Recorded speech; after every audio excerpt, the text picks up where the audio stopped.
SigTalks, episode 002, Who is the Healer? As we maintain our discipline of thought, we will continue to prosper, and all will take care of itself.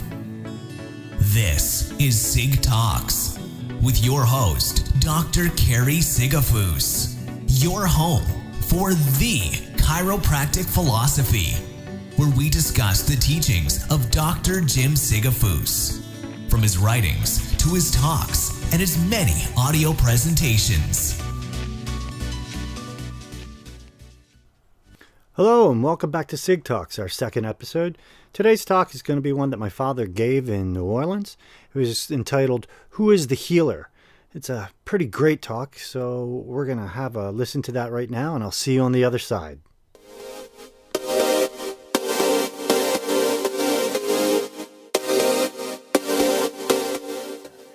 And the first thing that we need to decide is the very first principle that we're going to discuss is the universal principle, universal law, that states this: there is an intelligence in every particle of matter that maintains its existence and gives it all of its properties. So what does that really mean to you? If I were to say it again, what would it mean? There is an intelligence in every particle of matter. How many particles of matter are there in the universe? How many are in this room that you can see that are formed and those that aren't formed? Within every particle of matter, there is an intelligence that does what? Maintains its what? Its existence, and gives it all of its properties. So how many properties are there in matter? Well, I think there's three, is there not? You're either a liquid or a gas or solid. Now, supposing there was no intelligence in matter, and you were driving your car down the highway, and instead of it being solid, it would turn into gas or a liquid, and it would continuously change. What if your body continuously changed? What if matter wasn't so it is that it's within the confines of universal law? And so if we can understand that there is a principle meaning law, that exists in matter in this universe, then that's the very beginning of this whole thing. Now what happens in living entities, all living entities, regardless of whether it's human or four-legged little bugs or whatever it happens to be, or even a tree, that there is universal intelligence that comes in our particular case, it comes in through here, it's converted by the brain. So this brain of ours is a wonderful converter because it converts to that which we call innate intelligence, or the intelligence that's within you that does the healing when you go to work. So that within us all is an intelligence that is in all living things, and this is what it does. Number one, it sees to your survival. It'll do whatever it takes for you to survive. Number two, it replicates, meaning that it replaces tissue cells. It replaces tissue cells on a regular basis, about 2.5 million cells a minute to be exact. Number three, it allows you to adapt. Let me ask you a question. This may be a little gross, but so what? How many times have you gone into the restroom having to go very badly? Someone else was in there having a bowel movement that you're sure died. And you had a choice. You could go, leave, and just do it in your pants or in a corner somewhere. Or you could stay there, hold your breath until you passed out, and perhaps they would drag you out later. Or you would just say, wow, man, I got to deal with this. So you'd stay there, and pretty soon that odor would leave. What happened to it? Nothing. It's still there, but you adapted to that. And that's one of the things this intelligence in you allows you to do, to adapt to your environment. Instead of reacting to it, you adapt to it. That's why all these people run around with 144 patch tests for allergies. They find out they're allergic to their dog or their cat or their wife or their dog or their mother-in-law or somebody. But the reality is that this body is incapable of adapting. For what reasons? Well, we'll discuss that. Now, the last thing is just look around, because it's the governor in reproduction. So would you suggest that it works? Yes or no? Do you think you've been reproduced? So we have those things then going for us that are within us. Intelligent factor. Now then, how do we get formed? Somebody asked me how I got here. I told her it was none of her business, you know. I mean, there's some things you don't shed with your people, you know. But anyhow, but here's the thing. See, we have something coming into us that science, the physicists call 0-point energy. And we call it universal intelligence. And you could call it God if you wanted to, because they're all synonymous terms. So that's 0-point energy, universal intelligence, and God are synonymous. Those of you who don't like to say God or don't like to think God, or if you're dyslexic, you can say dog. But, you know, it's the same deal. But we have a wonderful intelligence coming into us, universal intelligence, that enters into us, and it is then stepped down. Now, here's the thing. This universal intelligence, 0-point energy, you can't see it. I mean, you're not aware that it's out there. It is there, but you're not aware of it. So as it comes in and it decides that it's going to create form, what it does, it steps itself down. It steps down and reduces its vibration, increases its density. And one of the first things that it does is goes in, and you may not be interested in this, but I thought I would tell you so you'll realize how smart I am. That there's a family of leptons, and these leptons then are converting themselves to create form. And the first thing is a muon. And this muon, it's a pion actually, pion it increases or decreases its density, increases its I'll get it right in a minute, decreases the vibration, increases its density. Then it moves into a muon, and then expands by about 100 times. And then it goes into an electron, and it goes about 1,000 times difference, expanding, reducing its vibration. And it keeps moving into that until we get into subatomic particles, atomics, molecules, and so on. So here we have form. Now, everything is formed that way, but it all comes from the same thing, doesn't it? So if everything comes from the same thing, it would be coming from universal intelligence, 0-point energy, or God. Are we okay with that? So now here's an interesting thing. If every single thing comes from God, and everything is run by universal law, then what happens when something doesn't work on this planet? If, in fact, let's take a human being who isn't working right, whatever that may be. What's going on with that person? So do we get out our pens and pencils and make a diagnosis? You know what a diagnosis means, do you not? Tell me what it means. It means two that don't understand or something. Exactly right. You're a very smart woman. Give me your name and address. I want to send the police to see you. Anyhow, that's how I make dates, you know, I pretend like that. But, yeah, di means two. Agnosis comes from the Greek word don't know. Two don't know, you and the doctor. So what's the value? I mean, what does it differ? What if somebody comes in and I have to sit here and try to figure out what the name of your disease is, and then I have to figure out what I'm going to have to give you, or what I'm going to have to cut out of you, or do so. And how is it possible that I could do that, and I just met you 10 minutes ago? You've been living there for X number of years, probably 21, right? Yes. So how is it that I could know more about what you need than you do? Particularly in 10 minutes. So the fact of the matter is, what's the difference whether we make a diagnosis? What's the difference whether we make a so-called treatment, which I don't even use that word because I don't like it, or what's the difference whether we attempt to change somebody physically, and what good is it to change somebody physically if they haven't changed mentally and spiritually? Now, I'll give you an example. I've been in penitentiaries, not as an inmate. But we go in there and work with people, particularly in foreign countries. Not so much in this country, because in this country things are just slightly different. If you don't represent a drug house, you don't get in any place. But if in fact you represent life and health in other countries, you can get in. So I'm in the prison. And you look at these prisoners, and some of them are very robust people, you know. They don't have anything else to do but exercise, so they're lifting weights and doing all this stuff. And physically, they're very healthy. But are they healthy mentally or spiritually? If they were, would they be in there? Yes or no?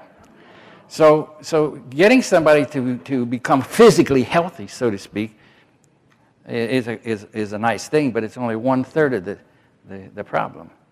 Because we have to be able to have, or at least give this person an opportunity to be able to heal themselves of mental, spiritual, and physical problems. Now, how do we do that? Do we intellectually do that? Do we sit down and try to figure out how to do that?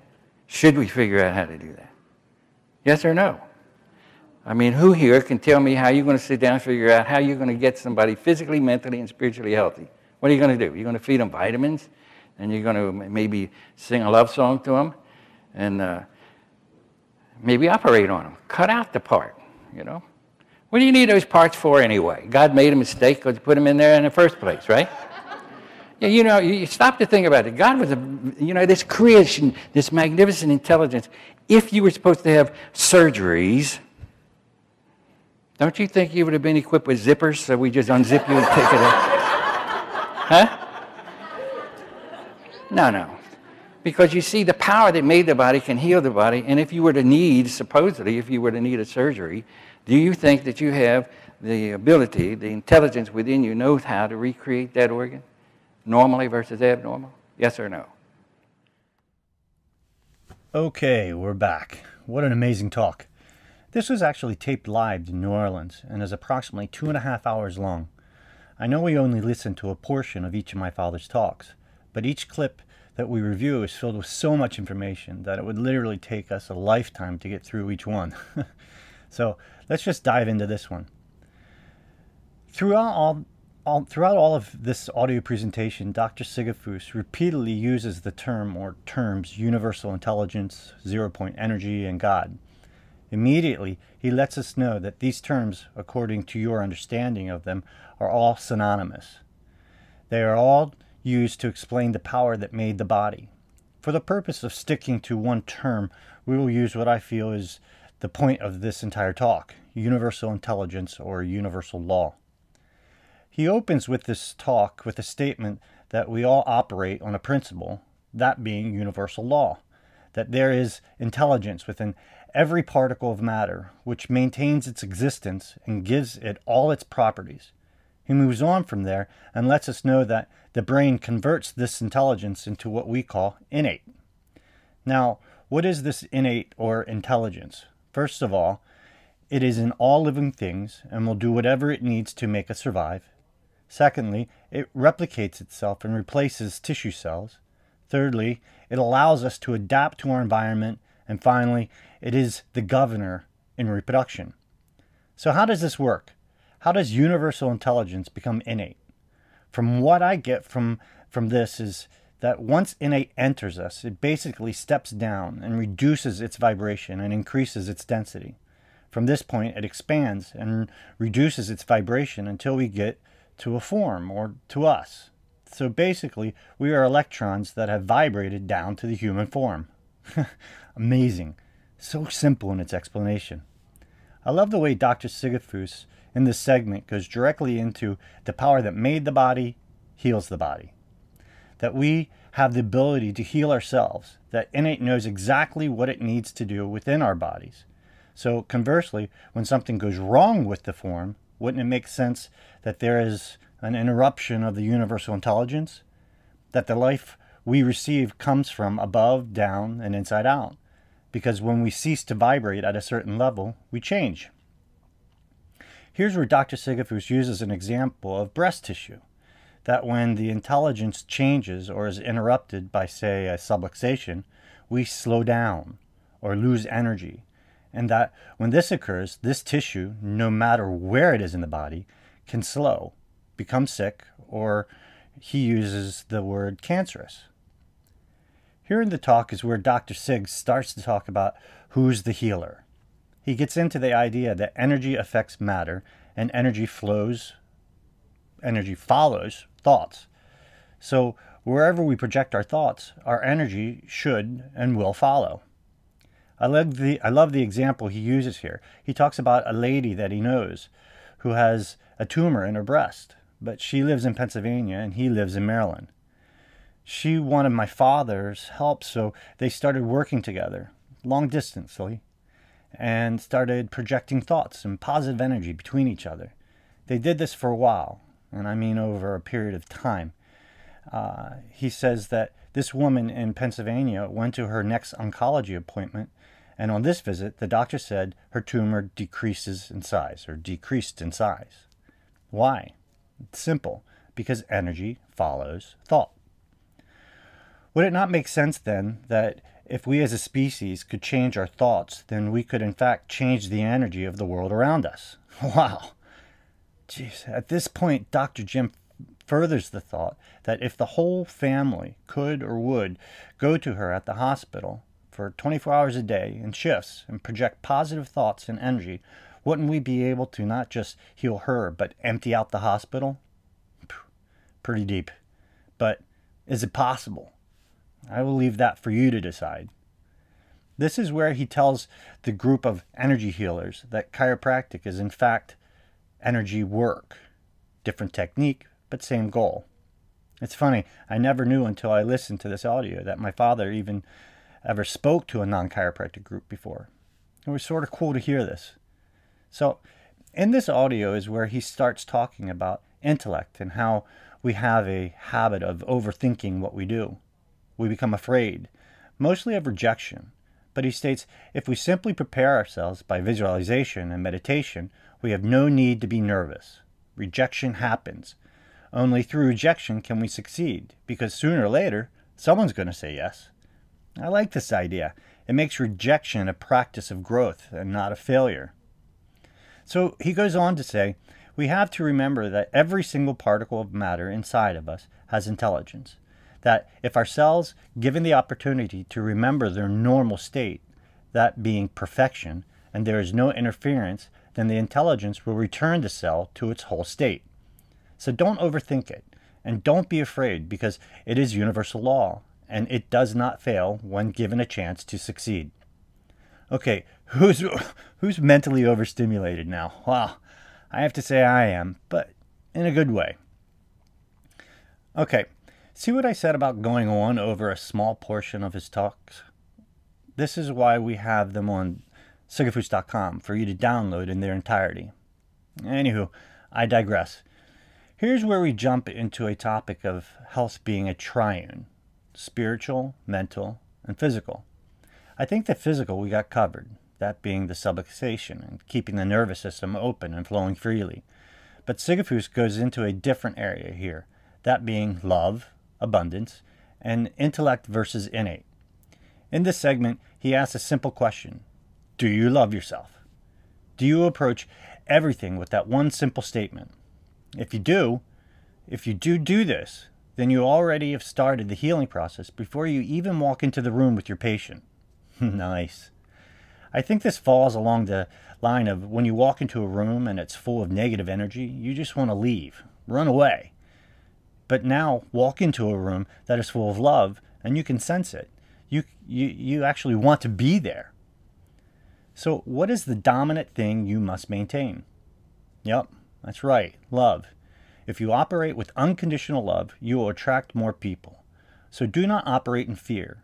And remember that people are not rejecting you. They are rejecting themselves. So you must continue to work out of abundance.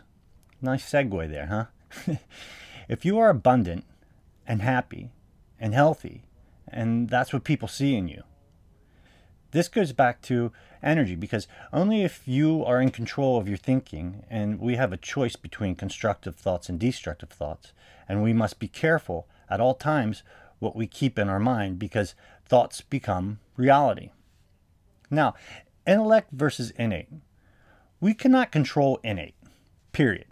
Innate is what runs us. If we fight it, we will fail, every time. But if we let it flow, we will see changes in our lives that we will almost never believe. So what do you depend on when you are working with individuals? Your intellect or yours and their innate? We all know the answer to that question, but here's an example. Is it the intellect or the innate that causes a dorm full of women to sync up during their menses? I mean, come on, they don't think it to happen. It happens because their hormones are subconsciously sensed and they just sync up. No one had to think about it. It just happened. So would it not be important then to increase your resonance level before you see a patient?